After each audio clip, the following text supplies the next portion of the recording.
بسم الله الرحمن الرحيم maanta waxaan qaadan doonaa cashir ku saabsan sida security-ga Facebook-gaada aad u adkeyn lahayd. Waxaa soo baxay hackers fara badan kuwaasoo suurto gelin doona inay u dhacaan Facebook account-gaaga. Marka waxaad ku qasban tahay inaad ilaalisatid Facebook-gaada si aysan qof kale u soo dhigin waxyaabo qaldan ama anshax xumo ah. Marka ila soco. Waxaan tegi doonaa qaybta ugu horeyso waxaan soo furi doonaa markasta oo aad rabtid inaad Facebook-gaada ka baxdid log out soo sameysid. Meesha log out-ka aad ka sameynaysid ayaa tegi doontaa meeshaas ayaa tegi doontaa gantaas hoos u soo laalaado. Markaa gantaas hoos soo hoosida ku dhifatid waxaad dooran doontaa setting-ka inta badan waa habeeye waa meesha Facebook-gaada aad ka habeyn lahayd oo aad wax kasta registering aad uga sameyn lahayd. Click ayaan ku leeyahay setting-kii wuxuu soo bixin doonaa shaashad aad u weyn. Waxa ugu horeyso general account setting-ka account-gaaga general ahaan maxaa waaye magacayga igu qoran waa magacaas waaye username-kaygana waa kaasa contact-ga ama email-ka aan ku galana oo fido132@gmail.com updated. Waxa fiican markasta Facebook-gaada inaad ku sameeyid updated oo aad password-ka iska bedeshid. Markasta oo aad password-ka bedelaysid waxaad tegi doontaa edit automatic meeshaan current-gaaga ama current password-ka ayaa gelinaysaa. Tusaale ahaan aniga waxaan geli doonaa current password-kayga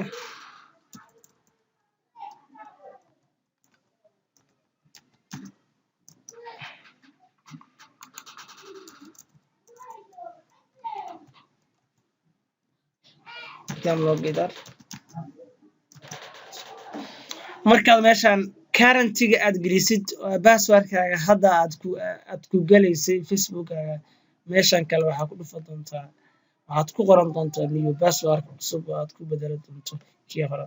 Repeat return new oo ah kii password-ka mar labaad soo celi. New-gan waxaa laga rabaa in lagaa jeedgareeyo password-kaaga si aadan u hilmaamin qofka hadduu hal mar soo geliyo password-ka inuu hilmaamayo macquul ah. Marka si uusan u hilmaamin qofka waxaa leeyahay mar kale soo geli password-kaaga si uu qofka u soo xasuusto. Automatic qofkii save change markuu dhaho automatic qofka password-kiisii wuu bedelmay. Laakiin aniga I don't want ma doonayo inaan password-ka iska bedelo. Okay waan ka laabanaa. Qaybta labaad waa security-ga. Qaybtan labaad waa qaybta ugu muhiimsan oo aan rabo inaan maanta si faahfaahsan u sharxo insha Allah tacaala wuxuu Ilaahay ma karsiyo. Qaybta ugu horeyso waxa waaye login alert oo ay tahay in haddii password-kaaga ama Facebook-gaaga qof kale uu galo ama uu jabsado in lagu sheego oo lagu dhaho war hebel oo password-kaadii ama Facebook-gaadii waa la galay ama waa la jabsaday in uu dhaho ayaa laga rabaa. Edit ayaa tegi doontaa. Markaad tagto automatic waxaad meeshaan don't get notification inaad dooran waa get notification oo ah fariin aan helo macnaha email address miyaa ku helaysa ama wax kale email-kayga hal igu soo dir ayaa leedahay markas oo la galo password-ka. Haddii kale waxaa kaga fudud meeshaan add mobile number-kaaga inaa meeshaan automatic aad tagtid ayadana you can meet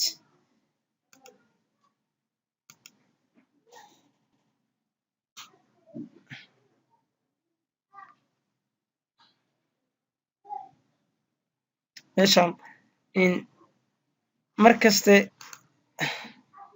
meeshaana waxaad gashan doontaa inaad mobile-kaadii aad gashato oo aad markasta qof kale oo soo gala Facebook-gaaga fariin lagugu soo diro Facebook-gaaga si very simple ah. Meeshaan ayaa gelin doontaa new email email-kaaga cusub gelid ama add your phone number automatic. Meeshaan number-kaaga aad geliso automatic. Marka number-kaaga aad gelisin automatic fariin qoraal ayaa lagu soo diri doonaa si automatic ah. Aniga marka waxa ii dooran waxaa markaa aniga ii dooran email inaan ku helo oo email login laabta waa fido112@gmail.com in lagu soo diro fariin qoraal oo Facebook iyo soo dhahdo war waa la galay Facebookaagii iska xir. Okay, iska sagree.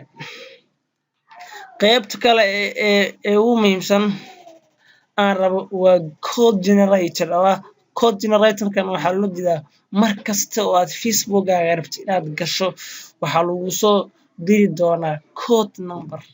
Waa very security purpose ay u doonayaan. mar kasta oo aad rabto Facebookaga inaad gashid waxaa lagu soo diri doonaa password cusub aad geli doontaa. Email kuu soo dhaco ama number macnaha lagu soo diro. Marka aniga I don't need macnaha uma baahni kaas. Waa adagtahay marka qofku inuu markasta code loo soo diro oo way ku adkaan doonta adiga xitaa shakhsi ahaantaada. qaybtan kale oo trusted contacts-ka waxaa loola jeedaa qaybtan waxaan abaari doonaa qaybaha ugu muhiimsan ee security system-ka Facebook oo leeyahay. Trust waxaa loola jeedaa haddii uu kaa lumo passwordkaaga Facebookaga in saaxiibada ay ku caawiyaan si aad u heshid passwordkii. taas iskale ayaa loo jeedaa. Edit markaad raadi meeshan waxaad gashan doontaa saaxiibada. hadda aniga waxaa meeshan iga Cabdiraxmaan Kushin iyo intaas my friends ah. tusaale ahaan waxaan gashan karaa iftah confirm passwordka ayaa lagu weydiinaa. passwordka hadii lagu weydiiyo waa gelin doonaa waa laga hubinaa submit. that's all.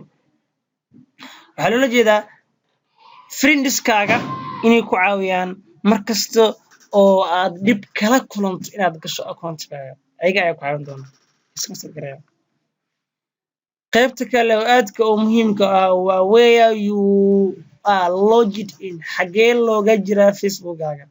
tusaale ahaan haddaad ogaatay Facebookaga in dad kale ay soo galaan ama lagu soo diro fariin oo lagu dhaho Facebookaagii waa la soo galay login alert-ga markaad phone number-kaagii ama email-kaadii aad ku register gareysay si automatic ah lagugu soo diro oo lagu dhaho waa la galay passwordkaagii ama Facebookaagii waa la gashay.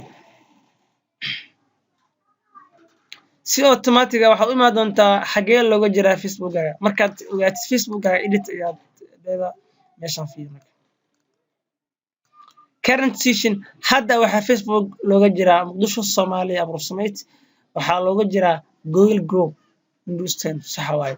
waxaan isticmaalayaa Google Chrome waa kana Google Chrome kaas ayaan isticmaalayaa. Windows aan isticmaalayana Windows 10 waa kana Windows 10. okay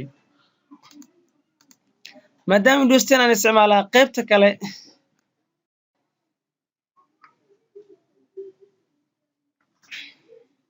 haddaad qofkan adigu aadan ahaynin inaad dhahay inactivity oo aad shaqadii ka joojisid qofkaas hackerka ayaa laga baahnaa doonaa. haddii aad adigu tahana dee iska dhaaf.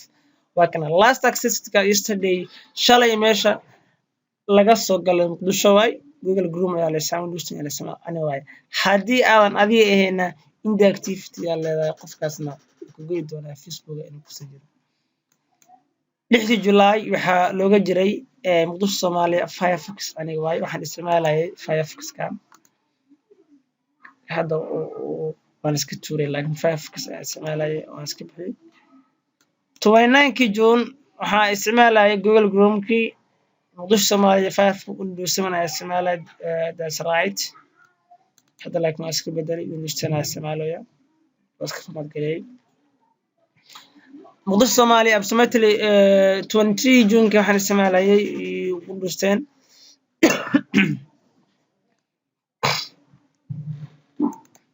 laakiin meeshan fiir 15 May waxaa laga soo galay unknown. haddii aad mar aragto unknown locationka unknown facebookaagii waa la soo galay oo qofkaas indeactivate iska dheh haddaa mar aragti unknown facebookaagii waa la soo galay